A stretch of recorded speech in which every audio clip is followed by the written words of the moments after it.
All right, hi everyone, and welcome back in to part 2 of this video. So in my last video, we talked about the RPI numbers and how all of that affects your strength of schedule number and how even winning a game could cause your RPI number to go down. And if you missed that video, I will put it in the playlist, Matt Sports Talk Season 2, so you'll be able to go back and watch it there in case you missed it. So now we're going to take the next no more than 20 minutes to talk about teams that are on the bubble. And again, these are just bubble teams in 3 of the toughest conferences in the country.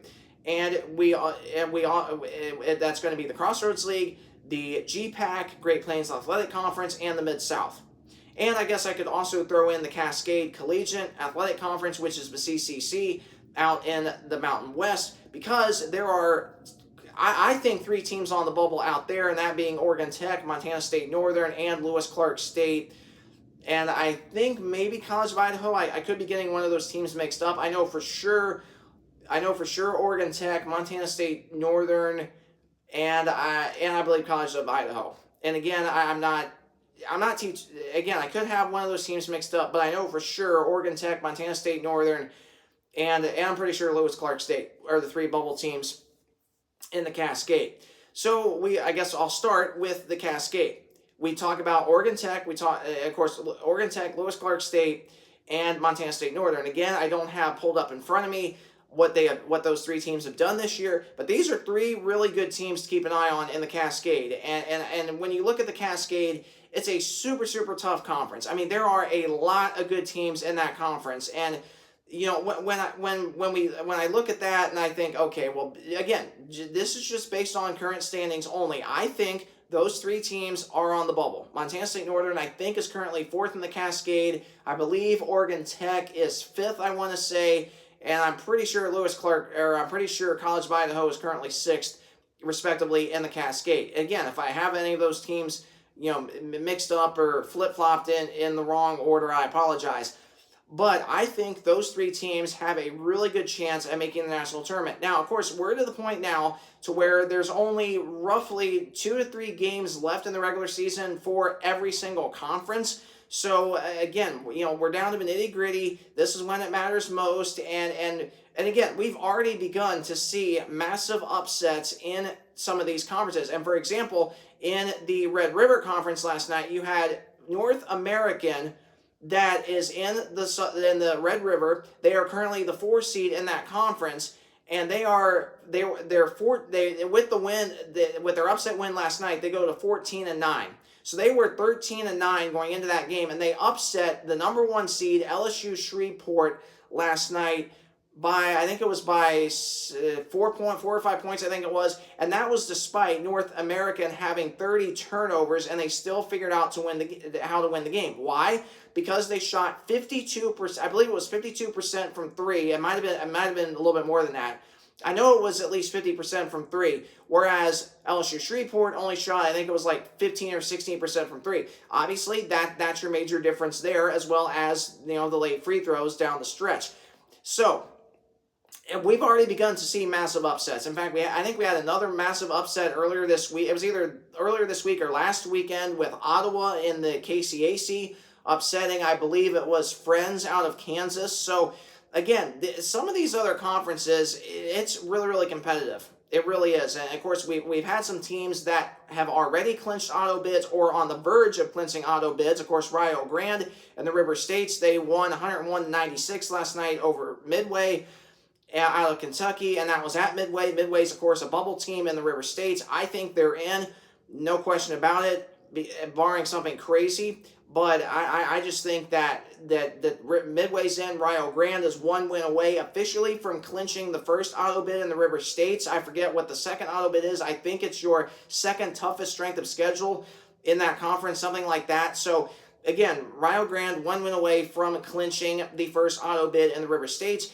We also have Indiana Tech. Their big, I believe it was a 5-point win at Lourdes on Wednesday night. I believe it was 65-60. Indiana Tech still has 3 games remaining. They host Madonna at home tomorrow, and should Indiana Tech win that game, they would officially clinch the number 1 seed in the WAC, the Wolverine Hoosier Athletic Conference, and they would be the next team to get the first auto bid into a national tournament because the WAC has 2 auto bids, 1 the regular season champion and 2 the conference tournament champion. Now, if let's just say Indiana Tech wins the game tomorrow and they win the WAC conference tournament, then whoever is the highest remaining seed in that conference, making it to a league title game, would get the second auto bid.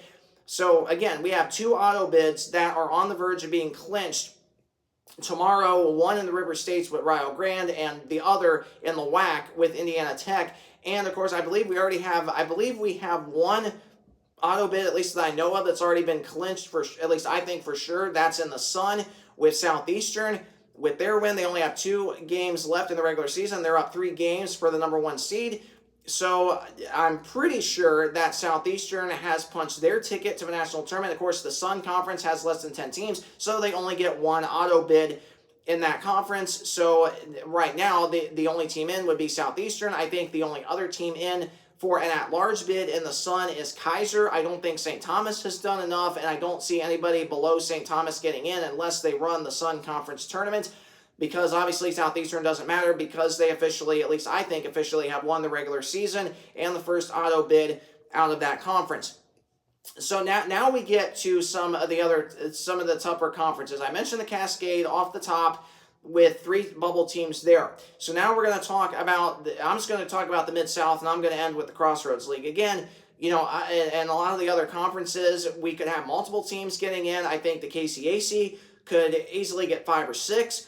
You know, I think the Southern States could easily get 4, maybe 5, depending on how the rest of the regular season plays out. So it's going to be interesting to see how all that is done. So in the Mid-South is, I think the Mid-South is among the toughest, one of the toughest. I think if I had to rank the toughest conferences from toughest to somewhat least toughest, I would say the 4 toughest conferences in the country are number 1, the Mid-South, number 2, the G-PAC, number 3, the Cascade, and number 4, the Crossroads League. I think those are the 4 toughest conferences, no question about it, in the whole entire country. So when we take a look at the Mid-South, now Lindsey Wilson has taken the lead in the Mid-South with 3 regular season. I believe there's 3. There's either 2 or 3. I don't remember now. But Lindsey Wilson now has taken the lead by 1 game for the number 1 seed in the Mid-South. Lindsey Wilson has won 6 straight games, and they have upset. And now two out of those, I believe 2 out of their last 6 have both come against Freed-Hardman. Really, really impressive by Lindsey Wilson. Now, Lindsey Wilson, though, technically would be up one game because of the head-to-head tiebreaker over the Lady Lions. So this is where it's going to get interesting. Obviously, Lindsey Wilson absolutely locked in the national tournament, no question about it. Freed-Hardman absolutely locked into the national tournament, no question about that. Then we get down to, I believe it's Georgetown, I want to say, that's up in that number 3 spot. Georgetown, I think they're for sure locked, no doubt about that. And then I think the only 2, I think Campbellsville for sure locked in the national tournament. So, you know, Bethel, Tennessee, that was the other one I was blanking on. Locked in the national tournament. So the top 5 now, of course, the Mid-South only has 7 teams, so they only get 1 auto bid, and that meaning whoever wins the conference tournament gets the first auto bid. They don't have a regular, at least I don't think they have a regular season champion, because they have 10 or less teams, meaning they only get 1 auto bid, meaning that 1 auto bid is whoever wins the Mid-South tournament gets the first auto bid of the national tournament. And so right now, I would say 5 out of the 7 teams in the Mid-South for sure locked. No question about it, that being Lindsey Wilson, Freed-Hardman, Georgetown, Bethel out of Tennessee, and Campbellsville. All 5 of those teams, done deal, locked in the national tournament, no doubt about it. And I'm not going to talk about them because they're for sure locked. No question. No question about it. And of course, once I do my final prediction here right before Selection Show Thursday, I'm not going to talk about any of those 5 teams because they're all locked. No question. The teams that get a little more interesting is Cumberland's out of Kentucky. They're on a big losing streak right now. Now, I think they still could be in just because of their name recognition, because of how tough the conference is. But I think you're to the point now to where Cumberland's, I know they're ranked 13th right now. However, if they keep losing, if they lose out the remaining 2 or 3 games, I mean, I think they still could be in, but it definitely would be interesting. So I would say Cumberland's, I think, is on the bubble and on the good side of the bubble, meaning being in the inside bubble. I think that's where Cumberland's is, on the bubble, well inside the bubble for being in. But again, if they win their final, I believe their final 2 or 3 games, I don't remember right off the top of my head how many more games the Mid-South has, but if they win their remaining games, they're definitely locked in. If they lose out, then it gets a little more interesting. Then I'm not so sure that they make it. And then Cumberland, they've only won 2 conference games. They are, I believe, 14-10 overall. Now, again, 8 out of their 10 losses have been in their conference, which, again, just shows how tough the Mid-South is. Do I think that Cumberland gets in? At this point, probably not, because I don't see all 7 teams in the Mid-South as of today getting in. I could definitely see 5 out of 7, which I alluded to that a couple of minutes ago, being 5 out of 7 for sure locked in, no question about it. Cumberland is on the bubble. I would have them on the bubble. I would have them being inside the bubble, but kind of right on the borderline of not making it. That's where I would have them right now. Again, if they win their final few games in the Mid-South and get to 16-10 or 17-10, depending on how many games are left in the Mid-South, then I could see Cumberland getting in. But again, I don't see all 7 teams in the Mid-South getting in. But again, anything can happen, and with the way this year's gone, with all the massive upsets we've seen this year across all the other conferences, I just think that it's going to come down to whatever Cumberland does. Because remember, if they run their conference tournament as let's just say the last seed in the Mid-South, then they would steal a bid. They would definitely steal a bid if they run the Mid-South tournament as a lower down seed. Obviously, if you're a bubble team in the Crossroads League or a bubble team in the other conferences, you don't want to see Cumberland make a deep run in their conference tournament. You just don't. So it's going to be interesting to see how all that plays out. So real quick, before we get to the Crossroads, and again, if I have to record a part 3 talking about the Crossroads, I'll do that, because I know this is a ton of information, and I hope it's super, super helpful to you. I hope that you are enjoying this content. I hope you're enjoying this really deep conversation about the national tournament, because we're almost to that time frame, and I know that this probably will be a 3-part video. So I don't want to. I apologize if it has to be a 3-part video, but in a good way, of course, because this is all helpful information. This is going to help you have a better understanding of which teams are on the true bubble right now, which teams are locked in. So obviously, this is very, very important. And if I have to record 3 parts, then I definitely will do that, because again, when you talk about 3 very, very tough conferences, meaning four of the toughest conferences, meaning the Cascade, the G-PAC, the Crossroads, the Mid-South, when you talk about the 4 most competitive conferences in the whole country, it definitely is going to take some time and is going to require a multiple-part video, and that is more than likely what we're going to have here today. So again, just bear with me. And I hope that you are enjoying all of this information. So I think as we end part 2, not part 2, but as we end part 1 of this really deep, detailed breakdown of the national tournament, now we're going to get to the G-PAC. And the G-PAC, Great Plains Athletic Conference, super tough conference. It is one of the most toughest conferences in the whole entire country. And you have so many good teams in that conference. Of course, Dakota Wesleyan, they're both having phenomenal years. They're both on long winning streaks going into their game tomorrow. That game will be at Dakota Wesleyan. So that's going to be a really, really good game tomorrow night. That is for sure. And so then, of course, I wasn't sure what was happening outside, because I heard a helicopter. So, again, I apologize if you heard that noise.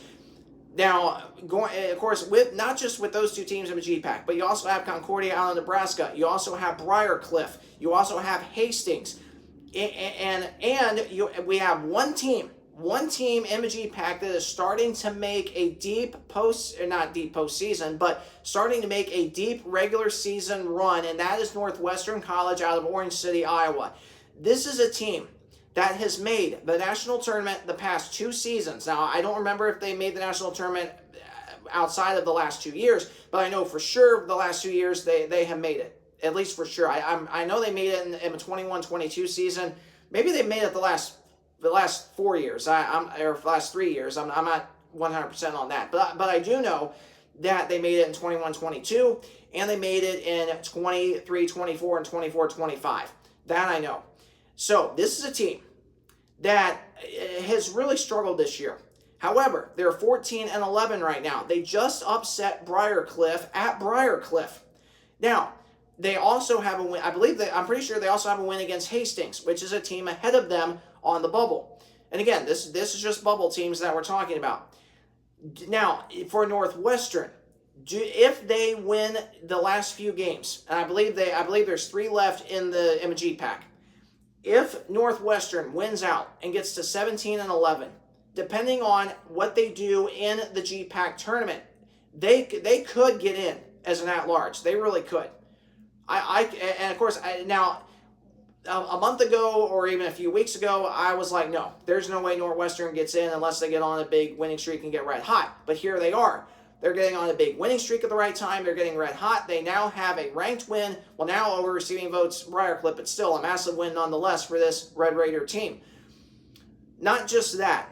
They beat Hastings. Hastings is another team on the bubble. And honestly, I think Hastings is in. I really do. Now, again, I don't have what all those bubble teams have done this year against the teams that are ahead of them, meaning Dordt, Dakota Wesleyan, Concordia, Nebraska. I don't have all that in front of me right now to see if Hastings, Briarcliff, and Northwestern have had all great wins. I don't have that information in front of me, but I will say that, again, I think Briarcliff is in. I really do. Especially if they win out. I think they're for sure in. I really do. But again, they are a bubble team. So again, let's take that with a little bit of grain of salt. Now, a team like Concordia, Nebraska, for sure in. No question. Dakota Wesleyan, for sure in. Dordt, obviously for sure in. So not going to talk about the top 3 seeds in the G-PAC, because those are going to be for sure the 3 teams that are going to be in the national tournament. But now you're getting down to the 4, 5, and 6 seeds with Northwestern, Briarcliff, Hastings. Hastings right now, I believe, is in that number 4 spot, I believe. Briarcliff 5th, Northwestern 6th. Now, if Northwestern, if they win, let's say the first round of the league tournament, and again, I'm not sure who they would play off the top of my head, but let's say if Northwestern wins the first 2 games, let's just say, and advances to the title game, let's just say against Dordt, then Northwestern would get an auto bid. And let's say they win the last 2 games of the regular season, they get 17 wins, let's say they're 19-11, they run the first 2 rounds of the league tournament, and then face Dordt in the title game. Again, that could happen. That really, really could happen, because the G-PAC is just so tough, it's so competitive, and I honestly could see that happening. However, for Northwestern, if they lose out, which I don't see happening, but it's possible. If they lose out, they're not getting in. I think they need 2 out of the last 3 games to be in. I really do. And I think they need a deep run in the G-PAC tournament. I really, really do. Now, for Hastings, again, I think they're on I think they're inside the bubble. I know they're on the bubble, but I would have them inside the bubble. I really would. Same thing with Briarcliff. Northwestern, I would have Northwestern, as of today, I would have Northwestern on the outside bubble looking in. I really would. Again, that could change depending on how Northwestern's end of the regular season goes, depending on how deep they go in the G-PAC tournament. But again, as of today, I would have Northwestern on the outside bubble. I would have Hastings and Briarcliff inside the bubble of being in. I really would. So, in part 2, we are going to talk about the Crossroads League, because there's a lot to dive into with this. So, if you did enjoy this part 1, please either like, comment, or subscribe. Any one of those options helps me out greatly. Thanks so much for watching, and I will see you momentarily for part 2. God bless.